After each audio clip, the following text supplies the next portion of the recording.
At 06:47 on the morning of September 23, 1942, Private First Class William Lansford crouched motionless in the undergrowth of Guadalcanal's jungle, listening to something that wasn't there. 21 years old, 14 days on the island, zero training for what was killing his squad. The jungle had been screaming moments earlier. Parrots shrieking, insects buzzing, the constant drone of 1,000 species fighting for attention in the dense canopy above. Then silence. Complete, sudden, terrifying silence.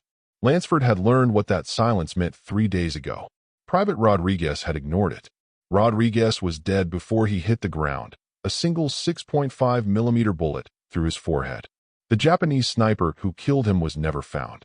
The pattern was always the same. Marine patrol moves through jungle. Birds scatter. Insects go quiet. Marine steps into a clearing. Crack of a rifle.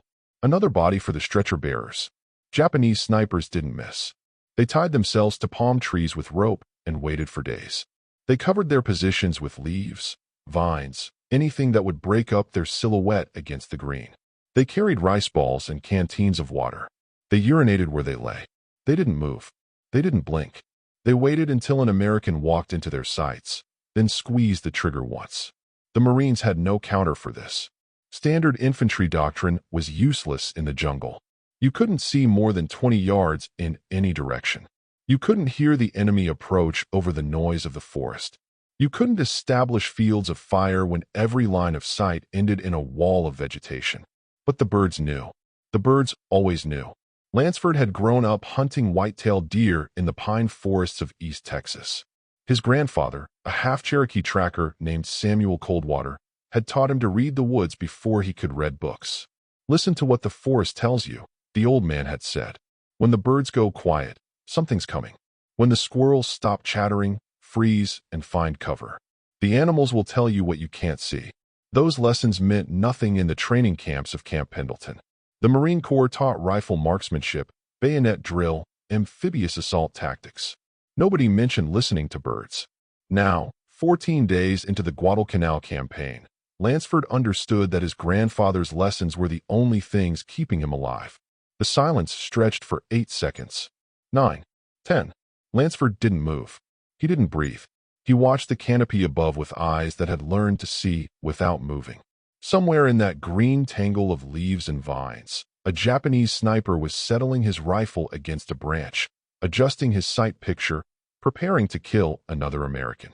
The other 5 Marines in his patrol were scattered behind him, following standard procedure. Point man up front. Squad leader in the middle. Everyone spread out to minimize casualties from a single burst of fire. None of them had noticed the silence. None of them knew what it meant. Lansford raised his left fist slowly. The hand signal for halt. He prayed the men behind him were watching. He prayed they understood. If you want to discover how Lansford's observation changed Marine Corps jungle warfare doctrine, hit that like button. It helps us share more forgotten stories from the Pacific. Subscribe if you haven't already. Back to Lansford. He'd been trying to explain bird behavior to his squad leader, Sergeant Thomas Mercer, for 3 days. Mercer was a Boston Irishman, tough as boiled leather, veteran of the initial Guadalcanal landing on August 7th. He'd survived the Battle of the Tenero River. He'd watched Colonel Frank Getch's patrol get ambushed and butchered near the Matanacaw. He didn't trust new ideas from boot privates who'd been on the island less than 2 weeks. Birds don't matter, Mercer had said. Finding cover matters. Moving fast matters. Killing Japs matters. Birds are just noise.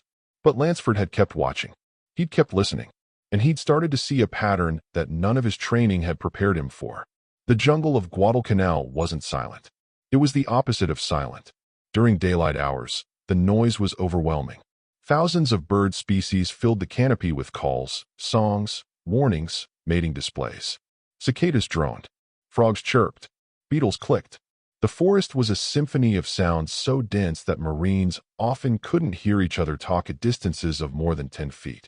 That noise was the baseline. That noise was normal. That noise meant the forest was at peace. When the noise stopped, the forest was warning you.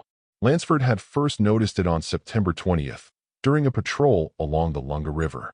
The squad was moving through secondary growth jungle, machetes out, hacking through vines as thick as a man's wrist. The point man, a kid from Iowa named Peterson, was 40 yards ahead when the birds went silent. Not gradually quiet, not slowly fading. Silent. Instantly. Completely. Peterson took 3 more steps before the bullet caught him in the chest. He was dead before the sound of the rifle reached the rest of the patrol. The Marines hit the deck. Standard response. Find cover. Return fire. Locate the enemy. But there was no enemy to locate. The shot had come from somewhere in the canopy, somewhere in the endless green that stretched in every direction. The sniper had fired once and gone silent. 2 hours later, when the patrol finally extracted Peterson's body and made it back to the perimeter, Lansford pulled Sergeant Mercer aside. The birds stopped, Lansford said. Right before the shot, the whole forest went quiet. Mercer wasn't interested. Peterson's dead because some Jap bastard was hiding in a tree. Not because of birds. But Lansford couldn't let it go. He'd grown up understanding that animals were the first warning system of any forest. Deer froze when predators approached. Squirrels barked alarm calls that echoed for hundreds of yards. Birds scattered when something disturbed their feeding grounds. Every creature in the woods was constantly watching, constantly listening, constantly communicating danger to every other creature. The Japanese snipers were predators. The most patient, most lethal predators the Marines had ever faced. They moved slowly, if they moved at all. They wore camouflage that made them invisible against the bark and leaves. They didn't announce their presence with noise or movement. But they couldn't fool the birds. Every time a Japanese sniper climbed into position, every time he shifted his weight, every time he raised his rifle, the birds nearest to him noticed. They stopped calling. They stopped moving. They went still and silent, waiting for the threat to pass. That silence rippled outward like a wave. One bird noticed and went quiet. The birds around it noticed the silence and went quiet too. Within seconds, the entire section of forest around the sniper had fallen into unnatural stillness. The Marines just needed to learn to hear it. Lansford started keeping notes. Every time a patrol encountered a sniper, he asked survivors the same questions. Did you notice anything before the shot? Did the jungle sound different? Did anything seem wrong? Most Marines had no idea what he was talking about. They'd been focused on the trail ahead, on not tripping over roots, on watching for trip wires and booby traps. They hadn't been listening to birds. But a few remembered. Yeah, Private Harris said after his squad lost 2 men near Alligator Creek. It was weird. Everything got real quiet right before Kowalski got hit. Like someone turned off a radio. Corporal Jenkins had a similar story. We were crossing a creek bed, he said. Birds everywhere, making all kinds of noise. Then nothing. Dead silence for maybe 5 seconds. Then Thompson took one in the throat. Lansford collected 7 accounts over 8 days. In every case where survivors could remember, the jungle had gone silent between 3 and 15 seconds before the sniper fired. The pattern was real. The warning was there. The Marines just needed to learn how to use it. On September 22nd, Lansford requested a meeting with Captain Andrew Haldane, commanding officer of K Company, 3rd Battalion, 5th Marines. Haldane was different from most company commanders. He listened to his men. He encouraged new ideas. He'd been one of the first officers to recognize that standard infantry tactics were getting Marines killed in the jungle. Lansford explained his observations. He showed Haldane his notes. He described how the birds went silent when predators approached, and how Japanese snipers triggered the same response. Haldane was skeptical but intrigued. You're saying we can hear the sniper before he shoots? Not hear him, sir. Hear the absence of sound. When the jungle goes quiet, something's wrong. If we teach the men to freeze when the birds stop, we might give them enough time to find cover before the shot. Haldane thought about it for a long moment. It sounds crazy, Private, but nothing else we've tried has worked. Let's test it. The test came the next morning. September 23rd. Lansford's patrol. Now he crouched in the undergrowth, fist raised, listening to the silence that told him death was waiting somewhere in the canopy above. The 5 Marines behind him had stopped moving. They'd seen his hand signal. They were waiting for instructions. Lansford's eyes moved slowly across the trees ahead. The sniper was out there, probably within 100 yards. Invisible against the green. Patient as stone. Waiting for movement. The traditional response would be to spray the canopy with automatic fire, to rake the trees until something fell. But that rarely worked. Japanese snipers tied themselves in place.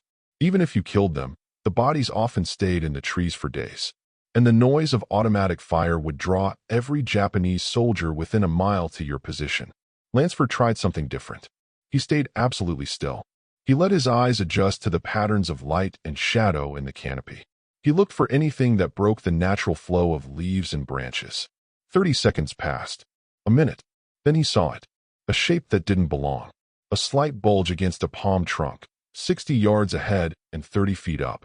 The outline of shoulders. The curve of a helmet wrapped in vines. Lansford lowered his right hand slowly. He pointed at the shape. He looked back at Corporal Williams, the squad's best shot, and mimed raising a rifle. Williams understood. He brought his M1903 Springfield to his shoulder with painful slowness, sighting through the 4-power scope that had been issued to designated marksmen. He took his time. He controlled his breathing. The shot cracked across the jungle. The shape in the palm tree jerked once and went limp. The birds started singing again. Captain Haldane was impressed enough to formalize the training. Within a week, K Company had developed a simple protocol for patrol movements in the jungle. Point man listens for bird calls. If calls stop, patrol freezes. Everyone scans canopy for 10 seconds before moving. The results were immediate. In the 2 weeks before the protocol, K Company had lost 11 men to sniper fire during patrols. In the 2 weeks after, they lost 3. The reduction wasn't total. Sometimes snipers were too well hidden to spot. Sometimes the silence came too late. But the Marines were finally fighting back against an enemy they couldn't see. Word spread through the 1st Marine Division. Other companies started asking about the bird listening technique. Officers who had dismissed the idea as superstition were forced to reconsider when the casualty figures came in. Sergeant Mercer, the Boston Irishman who'd told Lansford that birds didn't matter, became one of the technique's strongest advocates. He'd seen it work too many times to doubt it anymore. The birds are like guard dogs, Mercer told new replacements. They bark when something's wrong. Learn to hear when they stop barking. By October, the technique had been incorporated into patrol training for the entire 1st Marine Division. The Scout Sniper School that had been established at Guadalcanal in September began including bird behavior in its curriculum. Instructors who had never heard of the concept were suddenly teaching it to every man who came through the program. The official Marine Corps terminology was environmental awareness indicators.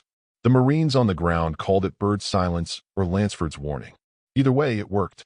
The science behind the technique was simple. Birds are prey animals. They survive by being constantly alert to predators. When a potential threat enters their territory, they go silent to avoid drawing attention to themselves. This behavior is universal across bird species, from the tropical parrots of the Pacific Islands to the sparrows of American backyards. Japanese snipers triggered this response because they moved like predators. Slowly, deliberately, climbing into positions where they could watch and wait. The birds didn't know the difference between a Japanese soldier and a python. They just knew something dangerous was in the trees.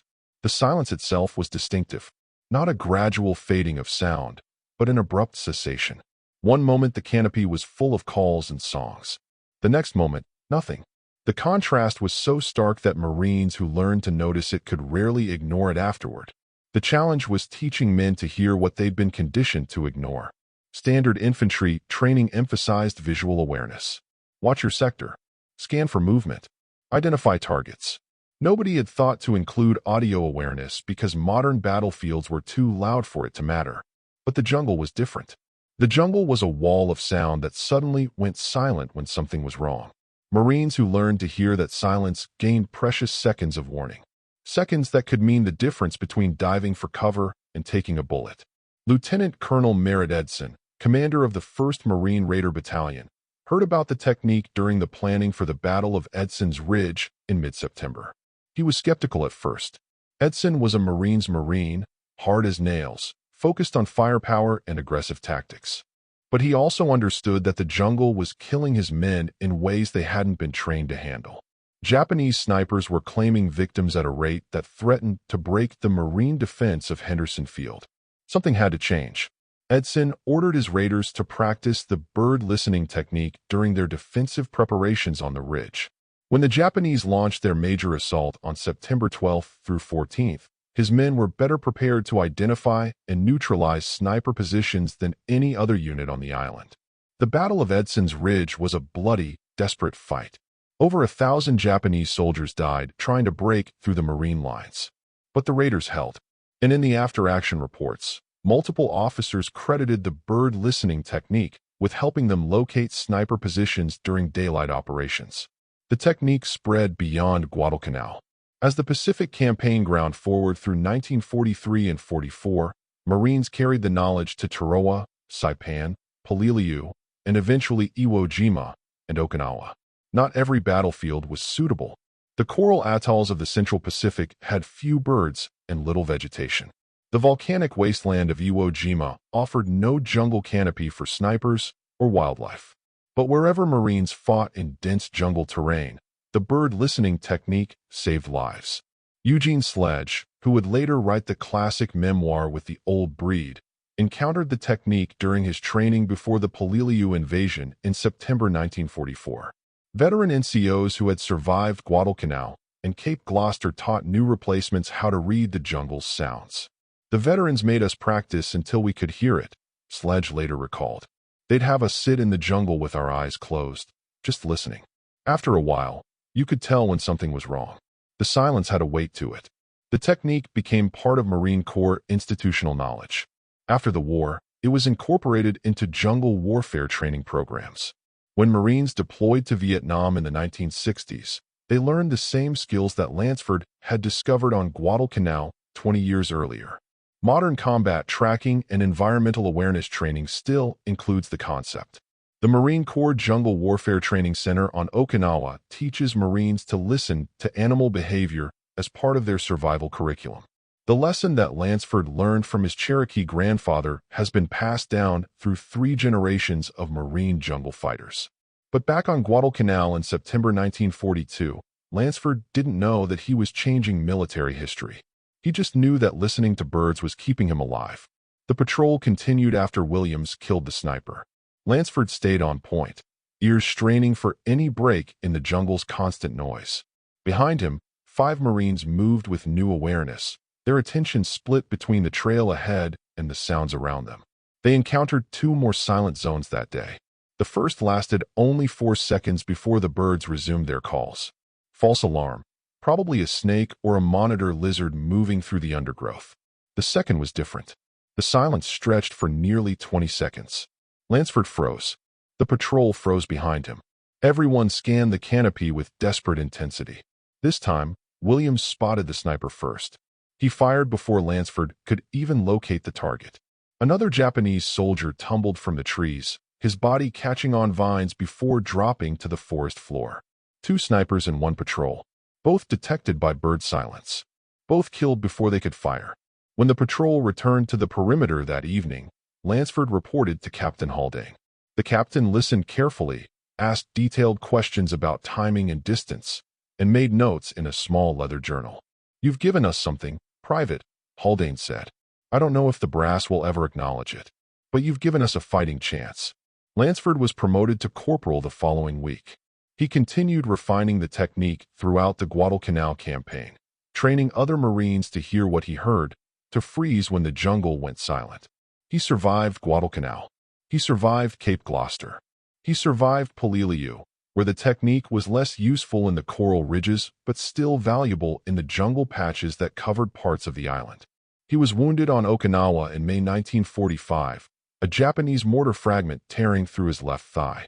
He was evacuated to a hospital ship and eventually to a stateside hospital in San Diego. He never saw combat again. After the war, Lansford returned to East Texas. He married a girl he'd known since high school. He took over his father's small hardware store. He raised 3 children and taught all of them to hunt. He never talked much about the war. When people asked about his service, he'd mention Guadalcanal and change the subject. He didn't tell stories about killing or dying or the constant terror of jungle combat. But he taught his children to listen to birds.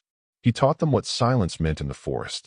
He passed down the knowledge that his grandfather had given him, the knowledge that had saved his life and the lives of countless other Marines.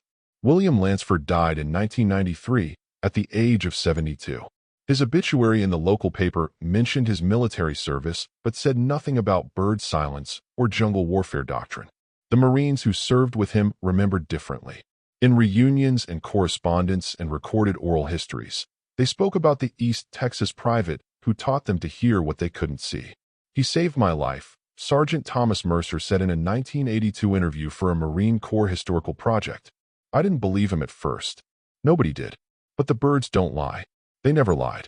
The technique itself became so deeply embedded in Marine Corps jungle warfare training that most modern Marines don't know its origin. They learned to listen to environmental sounds as part of their basic combat awareness curriculum. They practiced the skill without knowing that it came from a 21-year-old private on Guadalcanal in 1942. But the principle remains unchanged. The jungle is full of warnings if you know how to hear them. The birds will tell you what you can't see. When the forest goes silent, something is wrong. The Japanese snipers of World War II were among the most patient, most effective killers ever deployed in combat. They tied themselves to trees and waited for days. They wore camouflage that made them invisible. They fired single shots from positions that couldn't be located. But they couldn't fool the birds. The natural world has its own warning system, millions of years older than human warfare. Every creature in the forest is constantly watching, constantly listening, constantly alert for predators. When something dangerous enters the environment, the animals respond. The Marines of Guadalcanal learned to tap into that warning system. They learned that the silence between bird calls was as important as the calls themselves. They learned to freeze when the jungle went quiet, to scan the canopy, to find the predator before it found them. It was simple observation, simple pattern recognition, the kind of environmental awareness that human beings had relied on for thousands of years before the invention of modern weapons. William Lansford didn't invent anything new. He remembered something old, something his grandfather had taught him in the pine forests of East Texas, something that soldiers had known since the first wars were fought in forests and jungles. The birds are watching. The birds always know. When they go silent, death is near. That knowledge, passed from a Cherokee tracker to a Texas boy to the Marine Corps of World War II, saved thousands of lives across the Pacific campaign. It's still saving lives today. The next time you're in the woods and the birds go quiet, remember what it means. Remember the Marines of Guadalcanal who learned to hear the silence. Remember William Lansford, the private who taught them to listen. The forest is talking. You just have to know how to hear it. If this story moved you the way it moved us, do me a favor, hit that like button. Every single like tells YouTube to show this story to more people. Hit subscribe and turn on notifications. We're rescuing forgotten stories from dusty archives every day. Stories about Marines who survived by listening to what the jungle was trying to tell them. Real people, real heroism. Drop a comment right now and tell us where you're watching from. Are you in Texas? Germany? Australia? Japan? Our community stretches across the entire world. Tell us your location. Tell us if someone in your family served in the Pacific. Just let us know you're here. Thank you for watching, and thank you for making sure the bird silence technique doesn't disappear into silence. These lessons deserve to be remembered, and you're helping make that happen.